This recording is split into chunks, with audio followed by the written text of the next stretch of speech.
Assalamualaikum warahmatullahi wabarakatuh. Pada kesempatan kali ini kita akan membahas mengenai bencana, khususnya mengenai peran kader kesehatan masyarakat dalam penanggulangan bencana. Baik, bahasan pertama kita mengenai definisi dari bencana itu sendiri.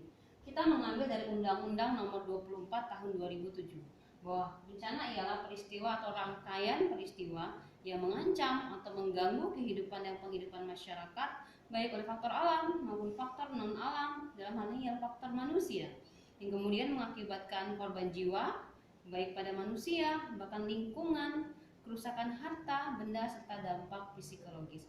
Itulah definisi dari bencana.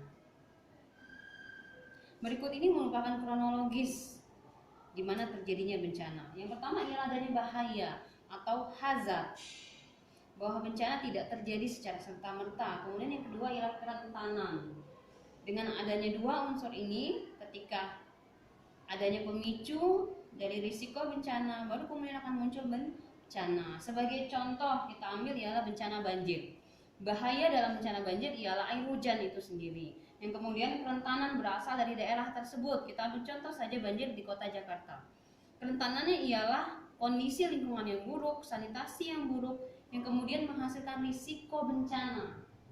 Ketika ada pemicu hujan lebat selama beberapa hari, maka terjadilah bencana. Itu contoh kronologis terjadinya bencana.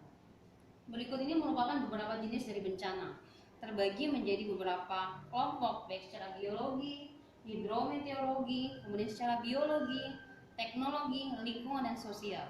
Kita lihat di sini, bencana yang tergolong dalam kelompok geologi contohnya ialah gempa bumi, kemudian tsunami, longsor, gerakan tanah. Kemudian kita lihat dari teknologi, kecelakaan transportasi, industri, kemudian dari lingkungan, kebakaran hutan, penggundulan hutan, bahkan kita lihat dalam kelompok sosial bahwa konflik dan terorisme termasuk ke dalam bencana. Dalam hal ini adalah bencana buatan manusia. Nah, kemudian kita lihat di sini siklus dalam melakukan manajemen bencana. Ya, kita awali dari kesiapsiagaan, kemudian tanggap darurat dalam kondisi bencana, rehabilitasi pasca terjadinya bencana, kemudian ialah pencegahan dan mitigasi. Dan dikatakan siklus ialah ketika ini proses yang berulang, tidak ada titik berhenti. Jadi ketika pun bencana itu telah terjadi, rehabilitasi telah dilaksanakan, kegiatan pencegahan dan mitigasi, bahkan kesiapsiagaan harus terus berjalan di daerah tersebut. Ya, ini secara spesifiknya lagi kita lihat di sini. Ya, berawal dari mitigasi atau mungkin pencegahan, kita lihat contohnya ialah pembangunan sarana, prasarana. Kemudian di tahap mitigasi, apa yang bisa kita lakukan?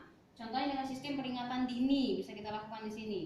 Kemudian program penanggulangan bencana. Kemudian di tahap kesiapsiagaan, perlunya publikasi dan latihan atau simulasi pelaksanaan simulasi ketika terjadinya bencana. Kemudian ketika terjadinya bencana, apa yang bisa kita lakukan di tanggap darurat? Tentu yang pertama ialah menyelamatkan jiwa atau evakuasi, kemudian mengirimkan bantuan logistik, dan di tahap rehabilitasi kita bisa melakukan pemulihan keadaan, pembersihan lingkungan, hingga di tahap rekonstruksi. Kita melakukan perbaikan pemukiman, sarana dan prasarana secara lebih menyeluruh dan komprehensif.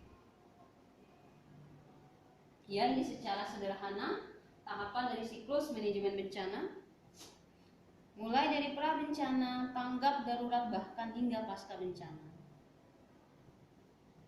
Ini saya sampaikan di awal mengenai unsur dari risiko bencana. Jadi adanya unsur bahaya atau hazard, kemudian ada kerentanan yang berasal dari daerah itu sendiri, yang kemudian menghasilkan risiko bencana. Maka untuk mengecilkan risiko bencana, apa yang bisa kita lakukan? Ialah memperkecil kerentanan yang berasal dari daerah itu sendiri. Nah, ini menjadi tujuan kita. Bagaimana kita mampu mengubah paradigma yang selama ini respon darurat kita ubah menjadi manajemen risiko, dari penanganan kita ubah menjadi penanggulangan bencana.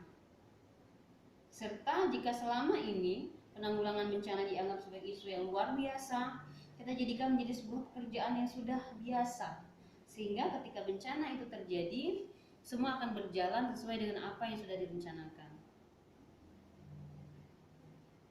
Berikut ini merupakan beberapa dampak atau akibat yang muncul dari bencana, baik korban secara fisik, kemudian kerusakan sarana, maupun dari pengungsian. Ini masalah-masalah yang akan muncul atau dampak yang muncul pasca terjadinya bencana. Baik, demikianlah yang bisa saya sampaikan mengenai dasar-dasar bencana. Terima kasih. Assalamualaikum warahmatullahi wabarakatuh.